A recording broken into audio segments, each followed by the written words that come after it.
Okay, ಕಣ್ ತೆಗಿರಿ.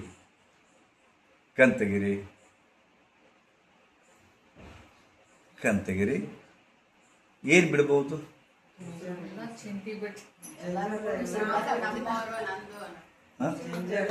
ಏನಂದಿಲ್ಲ ಅಲ್ಲ?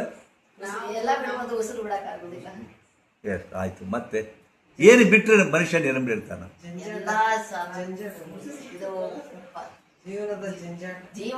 ಅದು ನಿಮ್ಗೆ ಗೊತ್ತದು.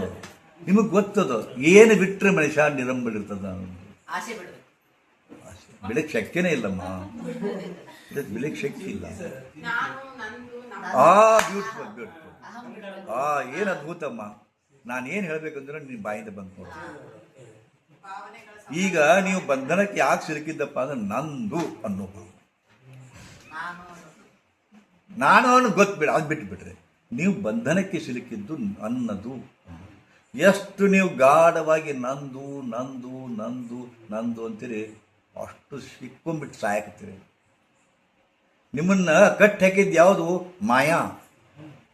ಇದು ಹಗ್ಗವಿಲ್ಲದ ಬಂಧನ. ಇದು ಕಾರ್ಡ್ಲೆಸ್. ಹಗ್ಗನೇ ಇಲ್ಲ. ಆದ್ರೆ ಬಂಧನಕ್ಕೆ ಸಿಲುಕಿರಿ. ನನ್ನ ಗಂಡ ಅನ್ನೋ ಬಂಧನ, ನನ್ನ ಹೆಂಡತಿ ಅನ್ನೋ ಬಂಧನ, ನನ್ನ ಮಕ್ಕಳು ಅನ್ನೋದು ಬಂಧನ, ನನ್ನ ಆಸ್ತಿ, ನನ್ನ ಪ್ಲಾಟು, ನನ್ನ ಹೊಲ, ನನ್ನ ವ್ಯವಹಾರ, ನನ್ನ ರೊಕ್ಕ. ಯಾವುದನ್ನು ನಾನು ನಂದು ನಂದು ನಂದು ಅಂತೀರಿ, ಅಷ್ಟು ನಿಮಗೆ ದುಃಖ ದುಃಖ ದುಃಖ ಅದ. ಬಟ್ ಯಾರು ಅದನ್ನು ನನ್ನದು ಅನ್ನೋ ಭಾವದಿಂದ ಹೊರಗೆ ಬರೋಕ್ಕೆ ತಯಾರಿಲ್ಲ. ಎಷ್ಟು ಬಂದಿದ್ದೀರಿ? ಯಾವಾಗ ನೀವು ನನ್ನದು ಅನ್ನೋ ಬಂಧನದಿಂದ ಬಿಡುಗಡೆ ಹಾಕಿರಿ, ಮಹಾಯೋಗಿ ಹಾಕಿರಿ. ನೀವೇ ಸ್ವಾಮಿ, ನೀವೇ ಪರಮ ಸ್ವಾಮಿ ಹಾಕಿರಿ. ಅವೆಲ್ಲ ಸುಮ್ಮನೆ ಮಠದಾಗ ಕೂತ್ ಸ್ವಾಮಿಗಳು ಅಲ್ಲ. ಅವರು ಬಂಧನ ಸಿಳ್ಕೊಂಡ್ಬಿಟ್ಟಾರ. ನನ್ನ ಮಠದ ಆಸ್ತಿ, ನನ್ನ ಶಿಷ್ಯರು ಅನ್ನೋದು ಬಂಧನ. ಬೇರೆ ಹೇಳಬೇಕಂದ್ರೆ ಭಾಳ ಕೆಟ್ಟದ. ಇದು ತಿಳುವಳಿಕೆ ಬೇಕಿಷ್ಟ. ಒಮ್ಮೆಲೆ ಬರೋದಿಲ್ಲ, ಒಮ್ಮೆಲೆ ಬರಲಿಕ್ಕೆ ಶಕ್ಯನೂ ಇಲ್ಲ. ನೀವು ನೋಡ್ತೀರ, ಒಂದು ಮನೆ ಕಟ್ತೀರಪ್ಪ. ಒಂದು ಮನೆ ಕಟ್ಟಿದ ಕೂಡಲೇ ಏನೋ ನಮ್ಮಂಥವ್ರು ಕರಿತೀರಿ, ಹೌದಾ? ಅಪ್ಪವ್ರ ನಮ್ಮ ಮನೆದು ಒಂದು ಭಾಳ ಸಮಯ ಒಂದು ಮನೆ ಕಟ್ಟಿವ್ರಿ, ಸ್ವಲ್ಪ ಪದ ಹಾಕ್ಬಾರ್ರಿ ಅಂತ ಕರಿತೀವಿ, ಹೌದಾ?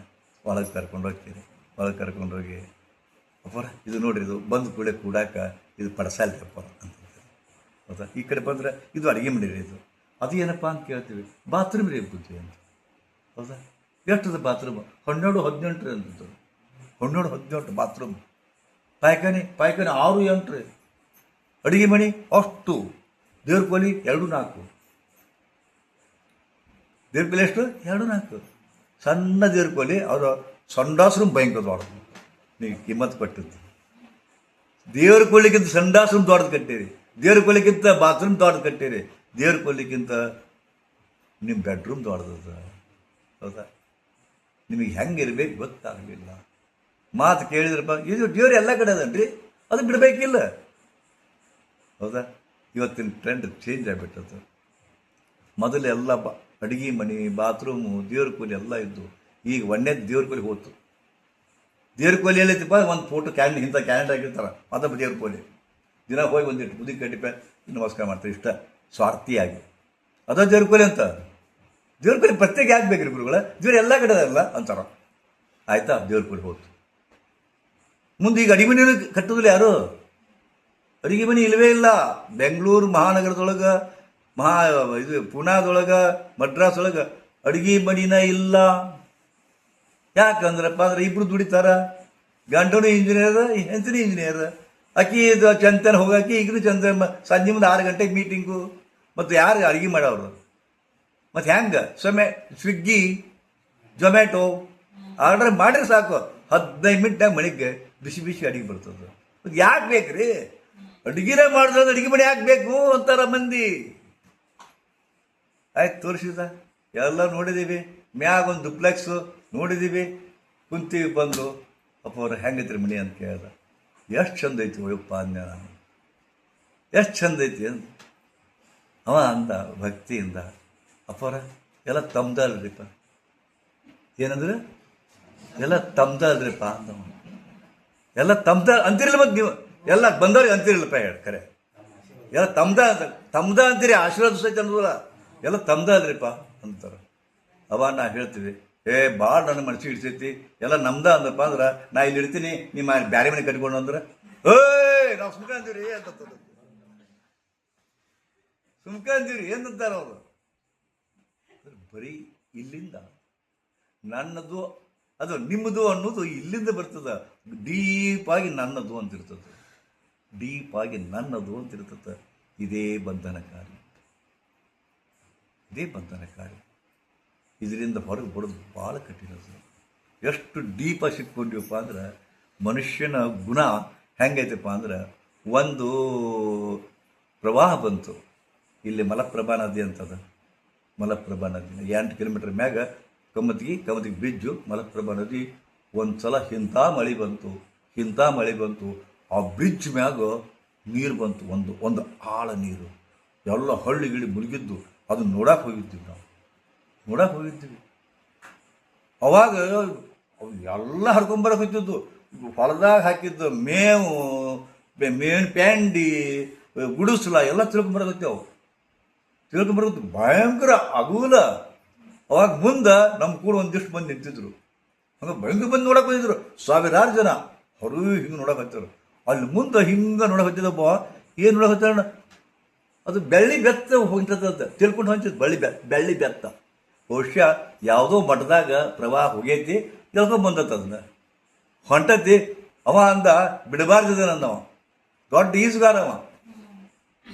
ಧುಮುಕಿದ ಹೋದನ ಒಂದು ಅರ್ಧ ನದಿ ದಾಟಿ ಹೋಗಿ ಆ ಬೆಳ್ಳಿ ಬೆತ್ತ ಹಿಡ್ಕೊಂಡ. ಹೋಗು ಮುಂದೆ ಫ್ರೀಯಾಗಿ ಹೋಗಿದ್ನ, ಬೆಳ್ಳಿ ಬೆತ್ತ ಹಿಡ್ಕೊಂಡ. ಈಗ ಬರ್ಬೇಕಾದ್ರೆ ತ್ರಾಸ ಆಗುತ್ತಲ್ಲ, ಅದು ಕೈಯಾಗಿ ಹಿಡ್ಕೊಂಡು ಬರ್ಬೇಕಲ್ಲ, ಒಂದ ಕೈಲೆ ಬರಾಕತ್ತಾರ. ಶಳು ಭಯಂಕರ ಐತಿ, ಹಿಂಗೆ ಒತ್ತತಿ ಇನ್ನು ಒಂದ ಕೈಲಿ ಜರಾಕ್ ಬಿಡ್ತಾನ. ಅವಾಗ ಕಡೆಗೆ ಇನ್ನೊಂದು 10 ಮೀಟರ್ ಐತಿ ದಾಂಡಿ, ಸೋತ್ ಬಿಡ್ತ ಒಂದು ಕೈ ಎಲ್ಲ. ಬೆಳ್ಳಿ ಬೆತ್ತ ಬಿಟ್ಟ ಕೈ, ಬೆಳ್ಳಿ ಬೆತ್ತ ಬಿಟ್ಟ. ಇದಕ್ಕೆ ಬಂದ, ದಂಡಿ ಬಂದ ಮಾಡಕತ್ತಿದ. ಯಪ್ಪೋ ನಾನು ಬೆಳ್ಳಿ ಬೆತ್ತ ಹೋಗ್ಬಿಡ್ತು ಯಪ್ಪ ಅಂದ. ನಾ ಅಂದೆ ನಿಂದನದಂತಂದೆ, ನಾನು ಏನದ ಮಹಿಮಾ ಗೊತ್ತದನ, ಯಾರ್ದೋ ಬೆಳ್ಳಿ ಬೆತ್ತ ಹಿಂಗೆ ಹೊಂಟಿತ್ತು, ಇವ ಹಿಡ್ಕೊಂಡ ಇಟಕ ನಂದು ಅಂದವ. ಹೆಂಗಿದೆ ಬಂಧನ ಗೊತ್ತಾ? ಹಿಡ್ಕೊಂಡ್ರೆ ಸಾಕು ನಂದು ಅಂತೀವಿ ನಾವು, ಒಂದಿವ್ಸ ತಾಳಿ ಕಟ್ಟ್ರೆ ಸಾಕು ನಾನು ಹೆಂಡತಿ ಅಂತೀವಿ ನಾವು. ಅದುವರೆಗೆ ಏನೂ ಇರ್ಲಿಲ್ಲ ಆಕಿ. 40 ವರ್ಷ ಅವ ಇದ್ದ, 35 ವರ್ಷದ ಕನ್ಯಾ ಮದುವೆ ಆದ, 35 ವರ್ಷಕ್ಕೆ ಏನೂ ಇರಲಿಲ್ಲ, ಇವನು ಏನೂ ಇರಲಿಲ್ಲ. ಒಂದು ದಿವಸ ಎಲ್ಲರೂ ಕೂಡ ಎಂಗೇಜ್ಮೆಂಟ್ ಮಾಡಿದ್ರು, ತಾಳಿ ಕಟ್ಟಿದ, ನನ್ನ ಹೆಂಡತಿ ಅಂದ, ಹಿಡ್ಕೊಂಡ್ಬಿಟ್ಟ. ಯಾರ್ದೋ ಅಂಗಡಿ ಒಂದಿಷ್ಟು ಖರೀದಿ ಮಾಡಿದ, ಲೋನ್ ಮಾಡಿ ನನ್ನ ಅಂಗಡಿ ಅಂದ, ಯಾರ್ದೋ ಇರ್ತದ. ಹಿಂಗ ನಮ್ಮದಲ್ಲದ ವಸ್ತುವನ್ನ ನಮ್ಮದು ಅಂತ ಭಾವಿಸ್ತೀವಲ್ಲ, ಭ್ರಮ. ಒಂದು ಲಾಜಿಂಗ್ ಹೋಗ್ತೀರಿ, ನೀವು ಲಾಜಿಂಗ್ ಹೋಗ್ತೀರಿ, ಎಲ್ಲ ಐಸಾರಮ್ ಇರ್ತದ, ಬ್ಯಾಡು, ಫ್ಯಾನು, ಗ್ಲಾಸು ಎಲ್ಲ ಇಟ್ಟಿರ್ತಾರ. ಬರೋ ಮುಂದೆ ತೊಗೊಂಬರಕ್ಕೆ ಬರ್ಬೇಕು, ಕಬಗ್ಯಾಟಿ ಹೊಡಿತಾರ ಅವ್ರು ನಿಮಗೆ. ಆಗ ಮಾತಿಗೆ ನಮ್ಮ ರೂಮಿಗೆ ಬರ್ತೇನೆ ಮಾತಾಡೋಣಂತ, ಅಂತೀರಿ. ನಮ್ಮ ರೂಮು ಒಂದು ದಿವ್ಸ ಇರಾಕ್ ಬಂದೇರಿ, ನನ್ನ ರೂಮು. ಅದು ಹೋಗೋ ಕಾಲ ಖಾಲಿ ಮಾಡ್ಕೊಂಡು ಬಿಟ್ಟು ಬರ್ತೀರಿಲ್ಲ, ಹಾಗೇನೆ ಇದು ಲಾಜಿಂಗ್. ಇದು ನೀವೇನಂತೀರಿ, ಇದು ಲಾಜಿಂಗ್. ಒಂದು 4 ದಿವ್ಸ ಇರಾಕ್ ಬಂದಿರಪ್ಪ ಚಂದಾಗ. ದೇವನ ಮನೆ ಇದು, ಈ ಜಗವೆಲ್ಲ, ಬಾಡಿಗೆದಾರರು ಜೀವಿಗಳೆಲ್ಲ. ಬಾಡಿಗೆ ಕೊಟ್ಟು ಬಂದಿವಿ. ಯಾರಿಗೆ? ಪರಮಾತ್ಮನಿಗೆ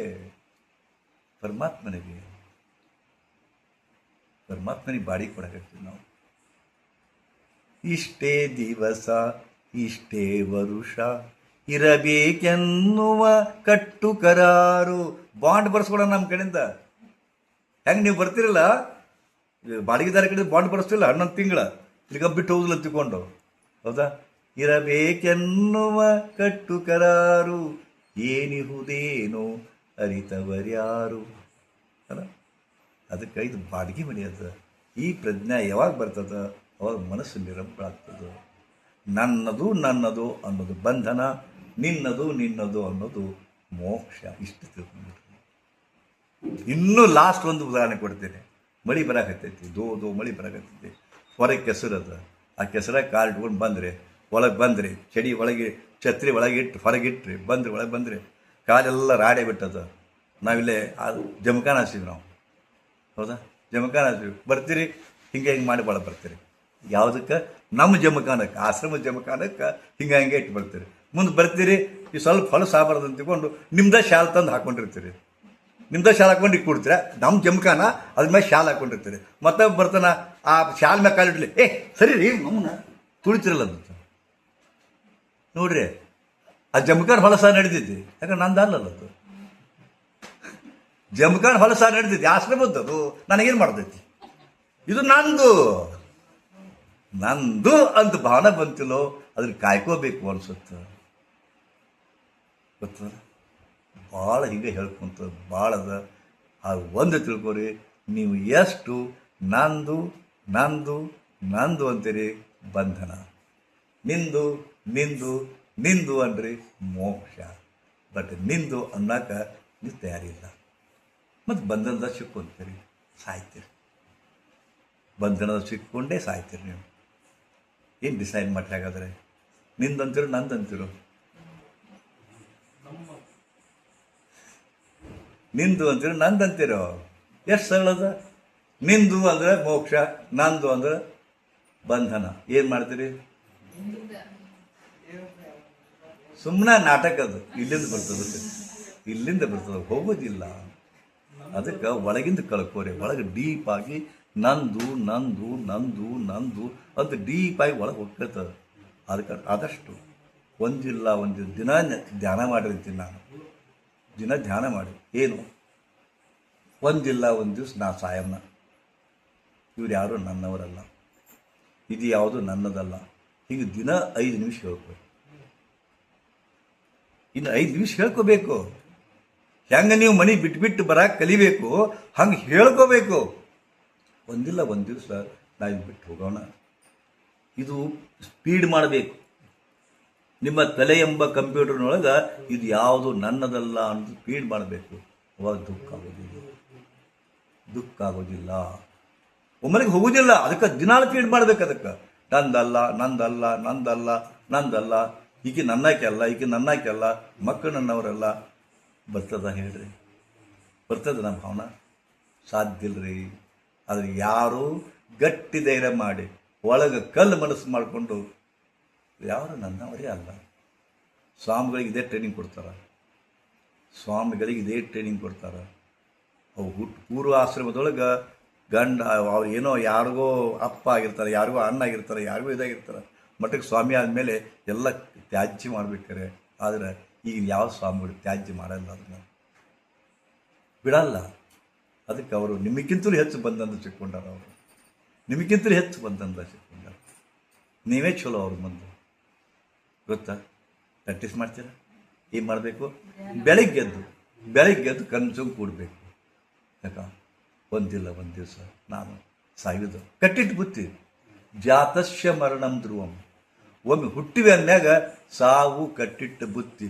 ನೀವು ಬ್ಯಾಡ ಅಂದ್ರೂ ಸಾಯ್ತೀರಿ, ಬೇಕು ಅಂದ್ರೂ ಸಾಯ್ತೀರಿ. ಮತ್ತು ಒಮ್ಮೆ ಸತ್ತ ಹೋಗೋ ಜನ್ಮಕ್ಕೆ ಯಾಕೆ ಟೆನ್ಷನ್ ಮಾಡ್ಕೊತೀರಿ? ಎಷ್ಟೋ ಮಂದಿ ಒಂದು ಹಾರ್ಟ್ ಬೀಟ್ ಆಗೋಣ ಡಬ ಎದ್ದು ಹುಡ್ಕೊಂತಿದ್ರು. ನಾವು ಎಲ್ಲಿ ಸತ್ತೋಗ್ತೀನಿ. ಎಲ್ಲ ಭಯಕ್ಕಿಂತ ಸಾವಿನ ಭಯ ಭಾಳ ಮುಖ್ಯ. ನಿಮ್ಮನ್ನು ಹೆಚ್ಚು ಕಾಡೋದೇ ಸಾವಿನ ಭಯ. ಏನು 1 ಗಂಟೆ ಅಲ್ಲಿ ಬೇಕಾರೆ ಅಯ್ಯೋ ಕ್ಯಾನ್ಸರ್ ಆಗಿಬಿಡುತ್ತೆ, ನಾನು ಇನ್ನು ಹೊಂಟಿವೆ, ಟೆನ್ಷನ್ ಆಗುತ್ತೆ. ಒಂದು ಗಂಟೆ ಅದಾದ ಲೈಫೋಮ್ ಅಂತ ಇರ್ತದೆ, ಗಳಗಂಡ ಅಂತೀವಲ್ಲ, ಗಳಗಂಡ ಆಗಿರ್ಬೋದು. ಆದ್ರೆ ಕ್ಯಾನ್ಸರ್ ಅಂತ ತಿಳ್ಕೊತಾರ, ಡಾಕ್ಟರ್ ಕಡೆ ಹೋಗೋದಿಲ್ಲ, ಟೆನ್ಷನ್ ಆಗಿಬಿಡ್ತದೆ. ಸೊ ಇಂಥವೆಲ್ಲ ಒತ್ತಡಗಳನ್ನು, ನಾನು ನನ್ನದನ್ನ ಭಾವನೆಗಳನ್ನು ದೂರ ಇಡಬೇಕಾದ್ರೆ ಮನಸ್ಸನ್ನು ಸ್ಟ್ರಾಂಗ್ ಮಾಡ್ಕೋಬೇಕು. ಮನಸ್ಸು ಅನ್ನೋದು ಕಂಪ್ಯೂಟರ್. ಅದಕ್ಕೆ ಇದುವರೆಗೆ ಏನು ಮಾಡಿರಿ? ನಂದು ಇದು ಅಂಗಡಿ ನಂದು ಅಂತ ಕೊಟ್ಟು ತುಂಬಿರಿ, ಹೆಂಡತಿ ನನ್ನವಳು ಅಂತ ತುಂಬಿರಿ. ಈಗ ಅದನ್ನು ಉಲ್ಟಾ ಮಾಡಬೇಕು. ಇದು ಯಾವುದು ನನ್ನದಲ್ಲ. ಹಿಂಗೆ ಕಾಶಿ ಯಾತ್ರಾ ಕೊಂಡಿದ್ವಿ. ನಡಬರಕ್ಕೆ ಹುಬ್ಬಳ್ಳಿಯಿಂದ ಹತ್ತಿದ್ರು. ಬೆಳಗಾವಿಯಿಂದ ಹತ್ತಿದ್ರು, ಮತ್ತು ಕೆಳಗಿಳಿದ್ರು. ಹೀಗೆ ಬದುಕು ಅನ್ನೋದು ಪ್ರಯಾಣ. ನಡಬರಕ್ಕೆ ಇದುವರೆಗೆ ಏನೂ ಇದ್ದಿಲ್ಲ. ನನ್ನ ಹೆಂಡತಿ ನಡಬರಕ್ಕೆ ಬಂದಳು, ಒಮ್ಮೊಮ್ಮೆ ಏನೋ ಕ್ಯಾನ್ಸರ್ ಆಗಿ ಸಾಯ್ತಾಳ, ನಡಬರಕ್ಕೆ ಹೋದ್ರು ಅಷ್ಟೇ. ಅದಕ್ಕೆ ಯಾಕೆ ಅಳಬೇಕು? ನಡಬರಕ್ಕೆ ಬಂದು ನಡಬರಕ್ಕೆ ಹೋಗುವವರೆಗೆ ಯಾಕೆ ಅಳಬೇಕು? ಅಳ್ತೀರಿ ನಲ್ಲಿ ಅದು ಈ ಭಾವನೆ ಇತ್ತಿಲ್ಲೋ ಮನುಷ್ಯ ಶಾಂತ ಇರ್ತಾನೆ.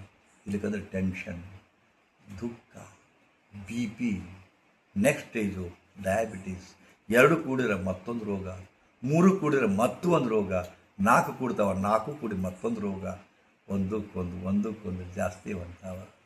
ಇವತ್ತು ನೀವು ಏನು ತಿಂತಿರಲ್ಲ, ನೀವು ತಿನ್ನೋಕ್ಕಿಂತ ಹೆಚ್ಚು ಗುಳಿಗೆ ನುಂಗಾಕತ್ತೀರಿ. ನೀವು ಊಟಕ್ಕಿಂತ ಹೆಚ್ಚು ಗುಳಿಗೆ ನುಂಗಾಕತ್ತೀರ. ಎಲ್ಲರೂ ಇಷ್ಟಿಷ್ಟು ಗುಳಿಗೆ ನುಂಗ್ತಾರೆ. ಮುಂಜಾನೆ ಸಂಡಾ ಸಾಪ ಗುಳಿಗೆ ನುಂಗ್ತಾರೆ. ಒಂದು ತಾಸಾಗನ ಮತ್ತೆ ಅಸಿಡಿಟಿ ಆಗತ್ತಂತ ಗುಳಿಗೆ ನುಂಗ್ತಾರೆ. ಮತ್ತೊಂದು ತಾಸಾಗನ ಗ್ಯಾಸ್ ಆಗತ್ತಂತ ಗುಳಿಗೆ ನುಂಗ್ತಾರೆ. ಮತ್ತೊಂದು ತಾಸಾಗನ ಇದು ವಿಟಮಿನ್ ಸಿ ಅಂತ ನುಂಗ್ತಾರೆ.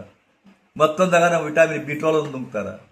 ಮುಂದೆ ಬಾಕ್ದಾಗ ಗುಳಿಗೆ ಬಿ ಪಿ ತೊಗೊಂಡ್ರಿಲ್ಲ ಅಂತಾರೆ. ಬಿ ಪಿ ತೊಗೊಂತೀರಿ. ಡಯಾಬಿಟಿಸ್ ತೊಗೊಂಡ್ರಿಲ್ಲ, ದಿನ 3 ಹೊತ್ತು ಅದನ್ನ ತೊಗೊಂತೀರಿ. ಎಷ್ಟು ಗುಳಿಗೆ ನುಂಗ್ತೀರಿ? ಎಷ್ಟು ಗುಳಿಗೆ ನುಂಗ್ತೀರಿ? ಕಾರಣ ಒಳಗಿನ ಅಂತಃಸತ್ವವನ್ನು, ಅಂತಃಶಕ್ತಿಯನ್ನು ಜಾಸ್ತಿ ಮಾಡಿಕೊಳ್ಳೋ ವಿಧಾನ. ಸಹಜವಾಗಿ ಯಾವಾಗ ನೀವು ಇದನ್ನು ಪ್ರಾಕ್ಟೀಸ್ ಮಾಡ್ತೀರಿ, ತನ್ನಿಂದ ತಾನೇ ಹೋಗ್ತದೆ. ಅದಕ್ಕೆ ಅವರಿಗೆ ಇದನ್ನೆಲ್ಲ ಕೇಳೋಕ್ಕಿಂತ ಮುಂಚೆ ಅದು ಅವ್ರಿಗೆ ಬೇಕಾಗೈತೆ. ಅದಕ್ಕೆ ಅವರು ಅದು ಇದು ಹೇಳಬೇಡ ನಮಗೆ, ಅದು ಇದು ಹೇಳಬೇಡ, ಏನೇ ಹೇಳ್ತಿರಲ್ಲ ಅದನ್ನು ಹೇಳ್ರಿ. ಯಾರಿಗೆ ಯಾವುದು ಬೇಕೋ ಅದನ್ನು ಹೇಳ್ತಾರೆ. ಅವರಿಗೆ ಆಧ್ಯಾತ್ಮ ಬೇಕಾಗಿಲ್ಲ. ಆದರೆ ಮುಖ್ಯವಾಗಿ ಆಧ್ಯಾತ್ಮವೇ ನಿಮ್ಮ ಮಿದುಳನ್ನು ರಿಪೇರಿ ಮಾಡ್ತದೆ. ಸಾಫ್ಟ್ವೇರ್ ರಿಪೇರಿ ಮಾಡೋದು ಆಧ್ಯಾತ್ಮ. ಇಂಥ ಒಂದು ಇದು ಹೌದಾ? ಯಾಕಂದ್ರೆ ನೀವು ನಿಮ್ಮದೇ ಆದಂಥ ಕ್ಲಚಸ್ನ ಸಿಕ್ಕೊಂಡ್ಬಿಟ್ಟಿರಿ. ನಿಮ್ಮದೇ ಆದಂಥ ಕ್ಲಚಸ್ನ ಸಿಕ್ಕೊಂಡ್ಬಿಟ್ಟಿರಿ. ಯಾರಿಗೂ ಸಾಲ ಕೊಟ್ಟಿರಿ ಸಿಕ್ಕೊಂಡ್ಬಿಟ್ಟಿರಿ. ಯಾರಿಗೋ ತಾಳಿ ಕಟ್ಟಿರಿ ಸಿಕ್ಕೊಂಡ್ಬಿಟ್ಟಿರಿ. ಒಮ್ಮೆ ತಾಳಿ ಕಟ್ಟಿರಿ ಗೊತ್ತಾ, ಇಡೀ ನಿಮ್ಮ ಆಸ್ತಿಗೆ ವಾರಸುದಾರ ಕಾಳಕ್ಕೆ. ಒಮ್ಮೆ ಸುಮ್ಮನೆ ಒಂದಿಷ್ಟು ತಾಳಿ, ಅಂಬಾನಿ ಅಂತ ಮನೆತನಕ್ಕೆ ಒಂದು ಹೆಣ್ಣು ಹುಡುಗಿ ತಾಳಿ ಕಟ್ಟಿದ್ರೆ ಏನಾಗಬಾರ್ದು? ಆಕೆ ಸುಮ್ಮನೆ ಒಂದು ತಾಳಿ ಕಟ್ಟಿದ್ದಕ್ಕೆ ಅಂಬಾನಿ ಮನೆತನದ ಆಸ್ತಿಗೆ ಆಕೆ ಹಕ್ಕುದಾರ ಕಳ. ಏನು ಮಾಡಲಿಲ್ಲ ಆಕೆ, ಸುಮ್ಮನೆ ಒಂದು ತಾಳಿ, ಆಕೆ ಸಂಸಾರ ಮಾಡ್ತೊಳಿಲ್ಲ, ಅದು ಮಾತು ಬೇರೆ. ಮರುದಿವಸ ಡೈವರ್ಸ್ ಕೊಡಲಿ, 6,000 ಕೋಟಿ ಬರ್ತಕ್ಕೆ. ಮರುದಿವಸ ಡೈವರ್ಸ್ ಕೊಟ್ಟರು ಅಂತ ಸಿಕ್ಕೊಂಡಿರ್ತಾರೆ ಎಲ್ಲರೂ. ಹೀಗೆ ಸಿಕ್ಕೊಂಡಿರಿ ನೀವು. ನಿಮಗೆ ಗೊತ್ತಾಗದಂಗೆ ಸಿಕ್ಕೊಂಡಿವಿ. ಅದಕ್ಕೆ ಯಾವಾಗ ಸಿಕ್ಕೊಂಡಿವಿ ಅನ್ನೋದು ಬರ್ತದೆ, ಬಂಧನ ಸಿಕ್ಕೊಂಡಿವಿ ಅಂತ ಬರ್ತದೆ, ನಾನು ನನ್ನದಂತ ಬಂಧನ ಸಿಕ್ಕೊಂಡಿವಿ ಅಂತ ಬರ್ತದೆ.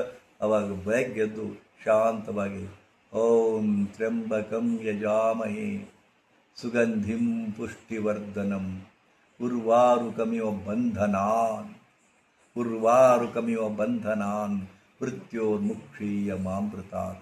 ಮೊದಲು 11 ಸಾಧನ ಮಾಡಿರಿ, ಆಮೇಲೆ 21 ಮಾಡಿರಿ, ಆಮೇಲೆ 51 ಮಾಡಿರಿ, ಆಮೇಲೆ 111 ಅಥವಾ 108 ಮಾಡಿರಿ. ದಿನಾಲೂ ಮೃತ್ಯುಂಜಯ ಮಂತ್ರವನ್ನು ಅನ್ಕೊಂತ ಹೋಗ್ರಿ. ಸಾವಿನ ಬಂಧನದಿಂದ, ಸಾವಿನ ಭಯದಿಂದ ದೂರ ಹಾಕಿರಿ. ನೀವು ಅಪಘಾತದ ಭಯದಿಂದ ದೂರ ಹಾಕಿರಿ. ಒಳಗಿರೋ ಸಾವಿನ ಭಯ, ಒಳಗಿರೋ ಒಂದು ಯಾವುದೋ ಒಂದು ಒತ್ತಡ, ಒಂದು ಆರೋಗ್ಯದ ಭಯ, ಆರೋಗ್ಯ ಕೆಟ್ಟಿದ್ರೆ ನಿಮ್ಮನ್ನು ಪಾರು ಮಾಡೋದೇ ಈ ಮಂತ್ರ. ಆದ್ರೆ ಗಾಯತ್ರಿ ಮಂತ್ರ, ಮೃತ್ಯುಂಜಯ ಮಂತ್ರ, ಲಲಿತಾ ಸಹಸ್ರನಾಮ, ಹನುಮಾನ್ ಚಾಲೀಸ ಇವೆಲ್ಲವನ್ನು ದೀಕ್ಷಾ ತಗೊಂಡೇ ಮಾಡಬೇಕು ಗುರುಗಳಿಂದ. ಇದು ಓಕೆ. ಈಗ ನೀವೀಗ ಕಾಯ್ತಾ ಇರೋದು ಮುಖ್ಯ. ಒಂದು ಸಾಧನ ಮಾಡಿಸ್ತೀನಿ, ಒಂದು 15 ನಿಮಿಷ. ಯಾಕಂದರೆ ನಾವು 20 ನಿಮಿಷ ಲೇಟಾಗಿ ಶುರು ಮಾಡಿವಿ.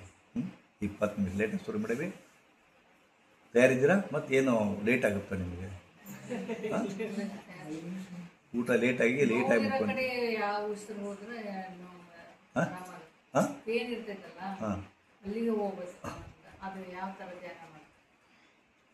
ಎಂಥ ಪ್ರಶ್ನೆ ಹಾಕಿದೆಮ್ಮ. ಆಕ್ಸಿಜನ್ನಿಂದ, ಗಾಳಿಯಿಂದ, ವಾಯುವಿನಿಂದ ಅಲ್ಲಿ ಕಳಿಸ್ಬೋದು. ನೀವೊಂದು ಕಾರ್ ಹಿಡಿತಿರ್ತೀರಿ, ಒಂದು ಸಹಜ ರೋಡ್ ಇರ್ತದೆ, ಅವಾಗ ಟಾಪ್ ಗೇರ್ನಾಗ ಹೋಗ್ತಿರ್ತದೆ, ಎತ್ತರ ಬರ್ತದೆ, ಅಥವಾ ಯಾರೋ ಬಂದು ನಿಲ್ತಾರ, ಒಂದು ಗೇರ್ ಚೇಂಜ್ ಆಗ್ತವ. ಹಂಗೆ ಯಾವ ಭಾಗಕ್ಕೆ ಪ್ರಾಣಶಕ್ತಿಯನ್ನು ಕಳಿಸ್ಬೇಕು ಅನ್ನೋದು ಯೋಗದೊಳಗೆ ಅದ. ಇಲ್ಲಿ ನುಸ್ತದ ಇಲ್ಲೇ ಕಳಿಸ್ಬೋದು, ಇಲ್ಲಿ ನುಸ್ತದ ಇಲ್ಲೇ ಕಳಿಸ್ಬೋದು. ಅದರಿಂದ ಕಮ್ಮಿ ಆಗುತ್ತೆ. ಮತ್ತು ವಿಚಿತ್ರ ಕೆಲವು ದಿವಸದೊಳಗೆ ಅಲ್ಲಿಯ ನೋವು ಕಮ್ಮಿ ಆಗುತ್ತೆ. ಅದೊಂದು ತಂತ್ರ ಅದು. ಪ್ರಾಣಾಯಾಮದೊಳಗೆ ಅದ್ಭುತವಾದ ತಂತ್ರ ಅದು. ಹೌದಾ? ಮುದ್ರಾ ಅಂತಾರೆ ಅದಕ್ಕೆ, ಮುದ್ರಾ ಪ್ರಾಣಾಯಾಮ. ಆ ಮುದ್ರಾ ಪ್ರಾಣಾಯಾಮ ಹೆಂಗೆ ಗೇರ್ ಹಾಕ್ತೀವಲ್ಲ ಹಂಗೆ ಕೆಲವೊಂದು ಮುದ್ರಾ ಮಾಡೋದ್ರಿಂದ ಅಲ್ಲಿಗೆ ಹೋಗುತ್ತೆ ಕರೆಕ್ಟಾಗಿ. ಅರ್ಧ ಮಾತ್ರ ತಿಳ್ಕೊಬೇಡ. ಈ ಮುದ್ರೆ ಅಲ್ಲ. ಇದಕ್ಕೆ ಚಿನ್ಮುದ್ರಾ ಅಂತಾರೆ, ಚಿನ್ಮಯಿ ಅಂತಾರೆ, ಆದಿಮುದ್ರಾ, ಪ್ರಾಣಮುದ್ರಾ, ಅಪಾನ ಮುದ್ರಾ, ವಾಯುಮುದ್ರಾ, ಅನೇಕ ಮುದ್ರಾಗಳದಾವ. ದೊಡ್ಡ ಶಾಸ್ತ್ರ ಅದ. ಇದು ಒಂದೇ ದಿವಸ ಕಲಿಯುವಂಥದ್ದು ಅಲ್ಲ. ಅದಕ್ಕೆ ಸಹಿತ ಅವರು ಕಾಯ್ತಾ ಇದ್ದಾರೆ. ಅವರಿಗೋಸ್ಕರ ಒಂದು ತಂತ್ರವನ್ನು ನಿಮಗೆ ಹೇಳ್ತೀನಿ. ಒಂದನೇದು ಅದರಾಗ 13 ತಂತ್ರ ಬರ್ತಾವೆ. ವಾಯುವಿನಿಂದಲೇ ನಿಮ್ಮ ರೋಗಗಳನ್ನು ಗುಣಪಡಿಸ್ಬೋದು. ಎಂಥದಪ್ಪ? ಅದಕ್ಕಿಂತ ಮುಂಚೆ ನೀವು ಏನು ಮಾಡಬೇಕಪ್ಪ ಅಂತಂದ್ರೆ